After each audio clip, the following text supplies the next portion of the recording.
Hey guys, to help run the forums, host the website, and travel, we've introduced a universal service fee for in-depth coverage, including this video. The goal is to be transparent and unbiased. This is not an endorsement. It's a privilege to serve you. Let's get into it.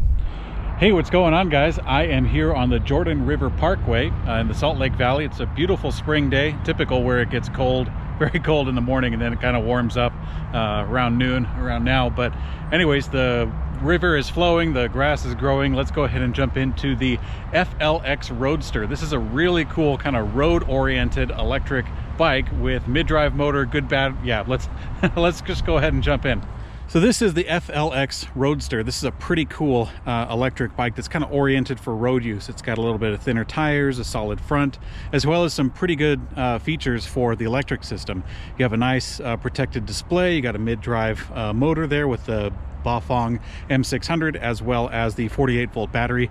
You also have a 9-speed drivetrain in the back, so that's kind of like an overview. This bike is made for someone who's possibly going to deck it out for commuting, or for someone who wants a bike to help them get up and get out, like a little bit of fitness sort of electric bike and introduction into cycling at all. It's kind of what this bike is made for.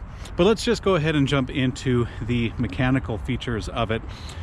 So this bike is one size. It comes in a 19-inch frame size, and that's from the bottom bracket here being measured all the way up to the seat tube. So it does kind of have this approachable sort of frame to it, where the top tube, instead of coming all the way down to that section, it kind of bends down a little bit, kind of giving you a little bit lower of a standover height, which, by the way, the standover height is 28 inches on that. So it's 28 inches from the ground all the way down here up to this spot right there.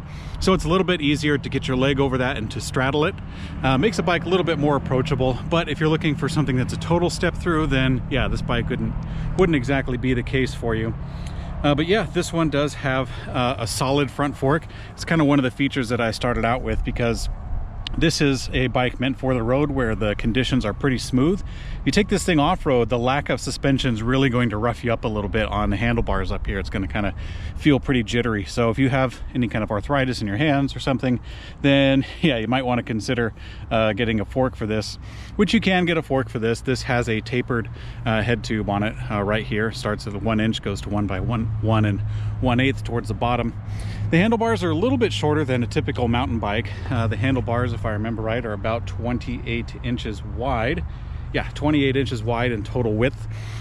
So they do have a fair amount of control for the road. You're not going to be doing anything fairly slow or, you know, kind of highly technical kind of riding when you're on a fairly smooth surface. But these are the handlebars that it comes with. These are aluminum, and you do have kind of a low-rise stem right here that kind of comes up a little bit. If you wanted, you could switch this out for an adjustable if you wanted to kind of bring the handlebars up a little bit.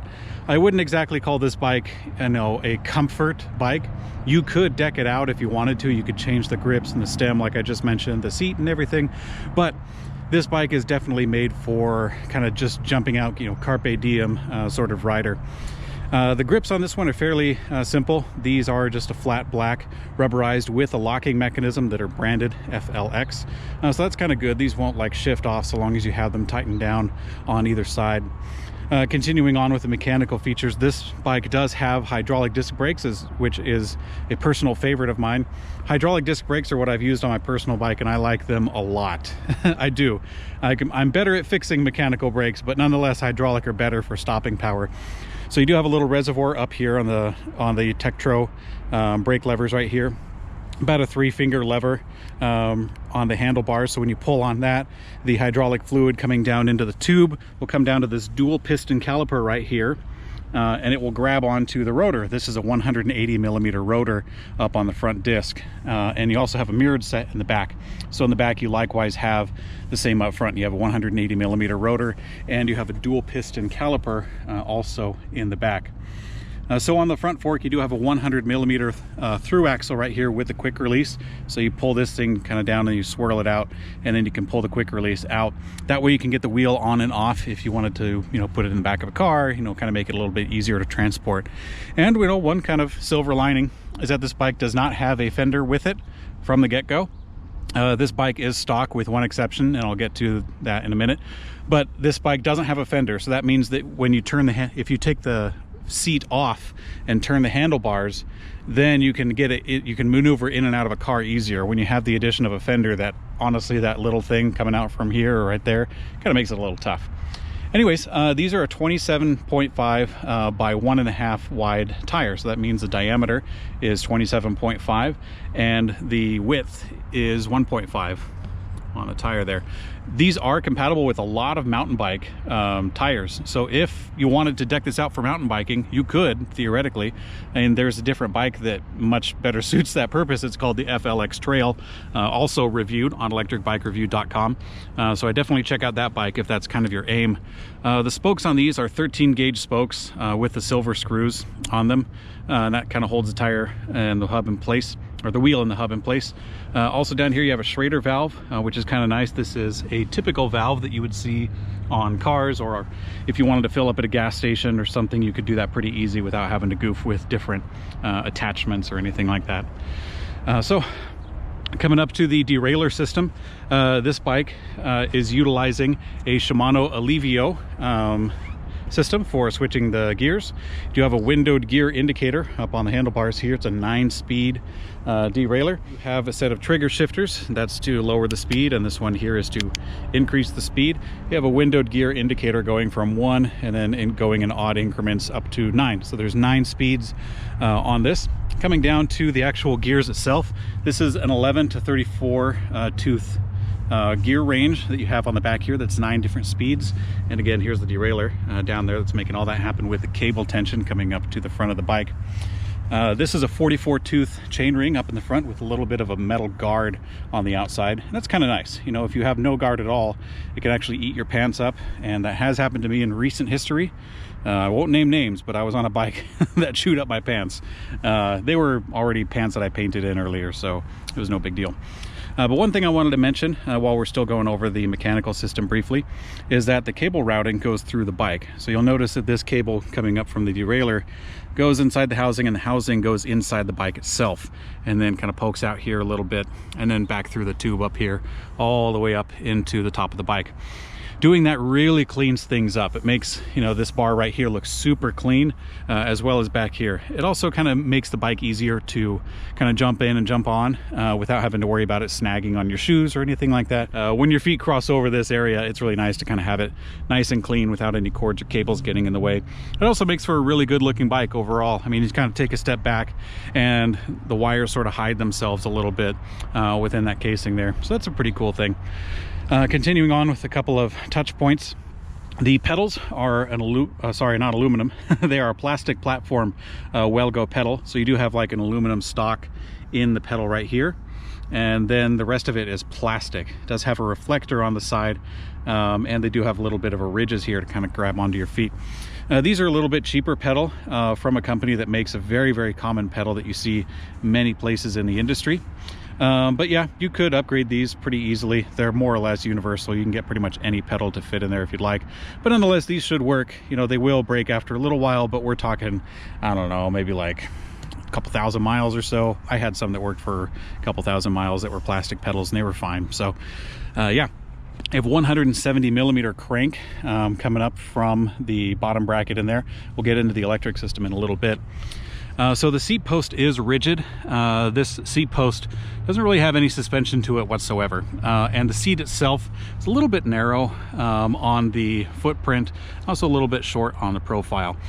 So this seat, after it gets worn in, will feel a little bit more comfortable, but as it is, it doesn't have a ton of comfort. FLX does have a seat upgrade available with their touring package.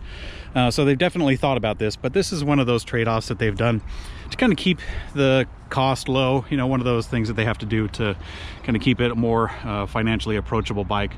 Do have a reflector in the back, of course, a government mandated reflector.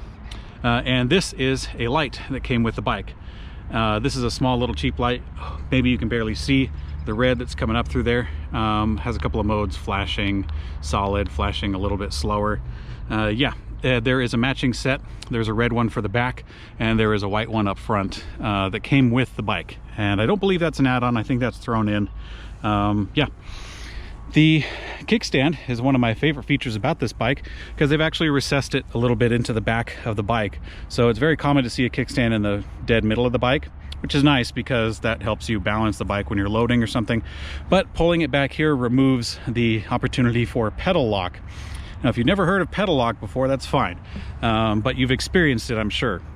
So when you're pushing the bike backwards, say in your garage or something, let's get over this little hill a little bit, you see the pedals move backwards, and the pedals can continuously move backwards as I'm pulling the bike backwards, which is pretty neat. If you have a kickstand that's, say, right here in this section, right below this W, and then you go back, clunk, then the gear, or sorry, not the gear, the crank can kind of get in the way of the kickstand right there, and then the bike will be stuck and it won't move backwards anymore. You have to push it forwards, get the pedal out of the way, get the kickstand up, and get it in a better position, and then go back again. You do have a quick release in the back hub. That's one thing I would like to mention about the rear hub, although the brakes and the tire and the spokes and the rims all mirror the front, so that information is still valid.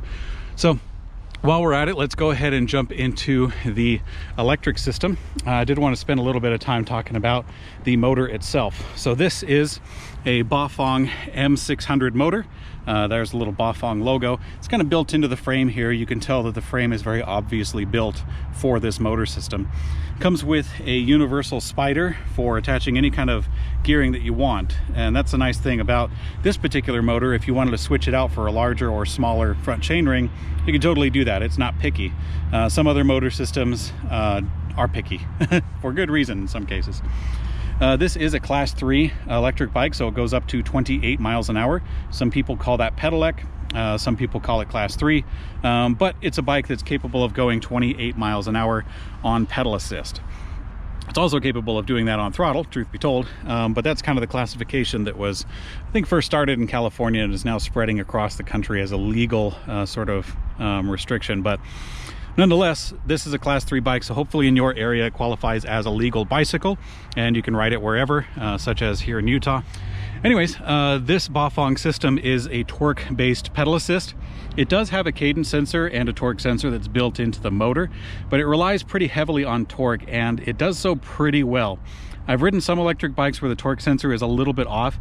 This one feels really good. It's a little bit louder of a motor. It kind of has a whine to it, especially when you get to higher output, because this one does go fast. It's a 500 watt nominal motor, putting out about 850 watts at peak.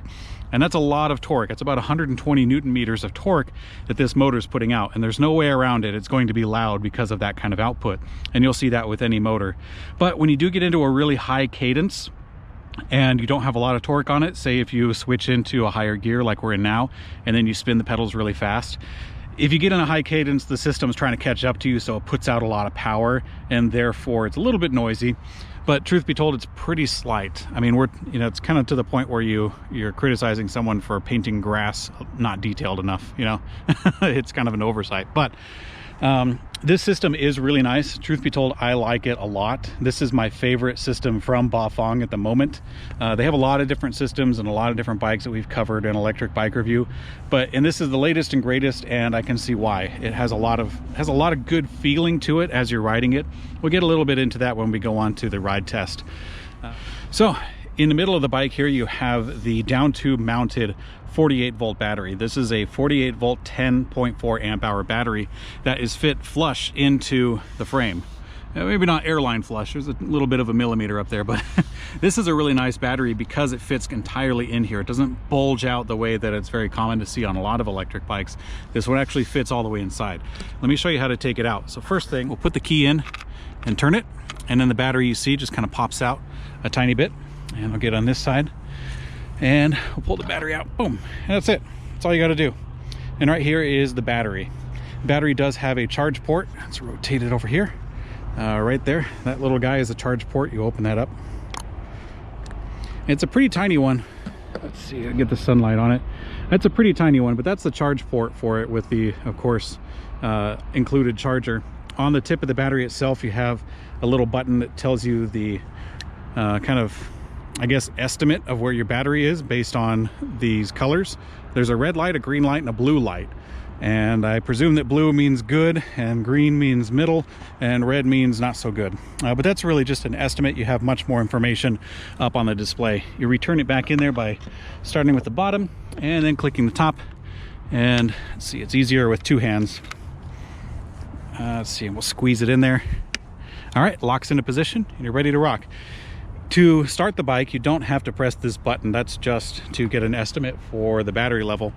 All you got to do is come up to the handlebar here, and there is a button that cycles through different modes and also is a power button. So you press and hold that, and then your display turns on. And the display shows you some pretty good stuff up front. Shows you your speed on the right hand side. It's pretty simple. Your battery percentage, in this case 100%. And on the left side, it shows you your assistance level on kind of this expanding sort of bar graph.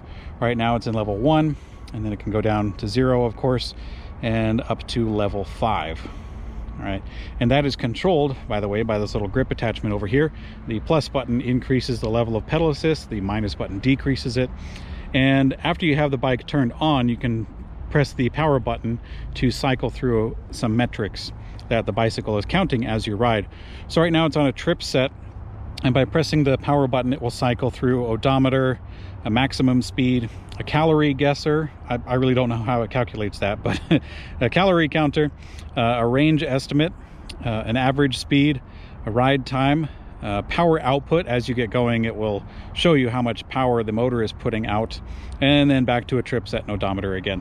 So it cycles through those different metrics. One important thing about this system that I personally would recommend, if you press and hold the plus and minus button for a couple of seconds, you'll go into kind of a configuration menu. Here it says settings display. Press the power button to confirm, and then scroll down through a couple of customization options.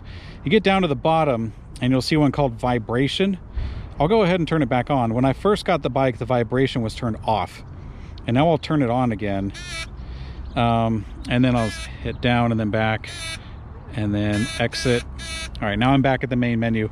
So this bike by default, or this system by default, or this display by default, has it set to vibrate when you press the buttons. So when you press the plus button, you'll hear it buzz and shake. Press the minus button likewise, and of course the power button as well. Anytime you press any one of these buttons, it'll vibrate. Listen to this. So that feature is called haptic feedback. It's kind of like on your phone. When you press your phone for a letter, it'll kind of buzz just a tiny bit, kind of shake to let you know that you've pressed a button, to kind of give you some kind of confirmation. That's the goal here, and I feel like the buzzing is fine, but it's also really loud. So I personally turned it off. It was kind of distracting when I was riding the bike, but it's a simple thing, you know, go into the displays, turn it off, and you're good to go from that point on.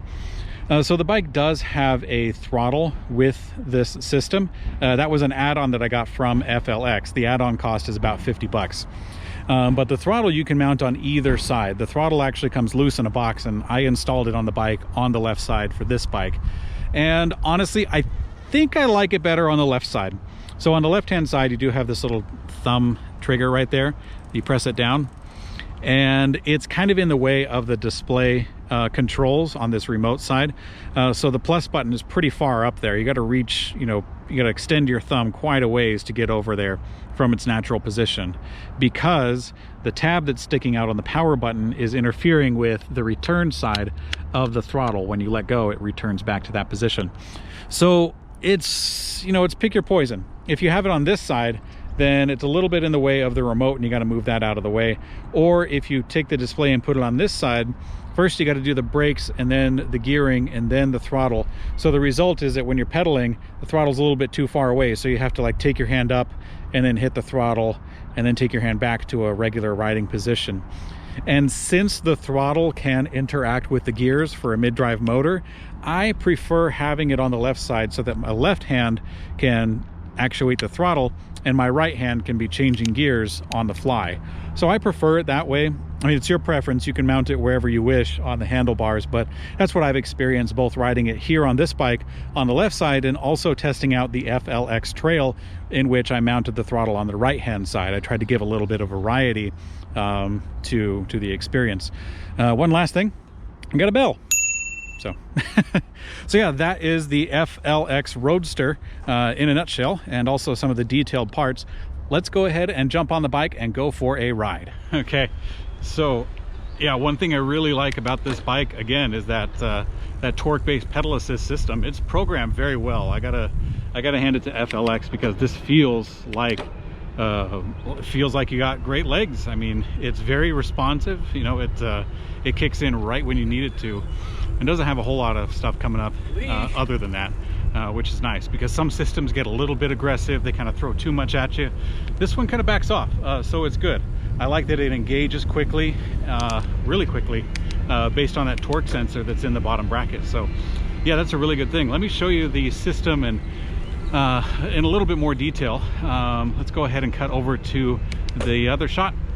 All right, we're gonna go on the boardwalk area with the pedal assist cranked all the way up to level 5. About halfway through the boardwalk, I'll turn down the mechanical gearing so you can kind of hear how the system reacts to having no tension on the gears. Once we get off the boardwalk, we'll get into a little bit of a cement area, and I'll keep going a little bit further, and then we'll get back on it. So let's go.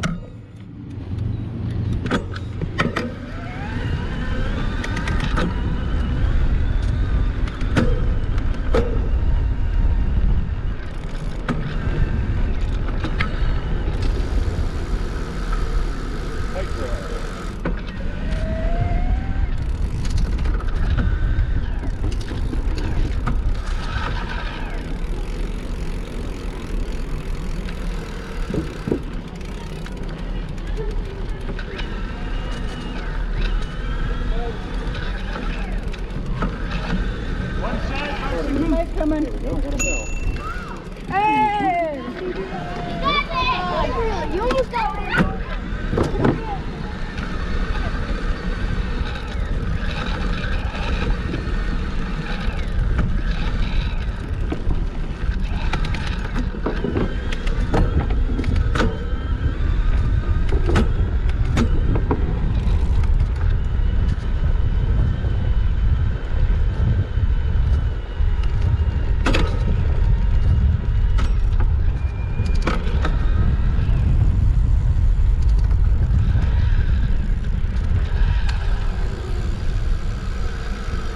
Okay, sounds good. One thing I did forget to mention while we're at it, at this angle, you can see that the front chainring has a skinny fat orientation to the rings, meaning that one tooth on the chain is skinny, the next tooth is fat, and on the chainring that helps to keep everything in line so that while you're switching gears, especially under power, things don't get derailed.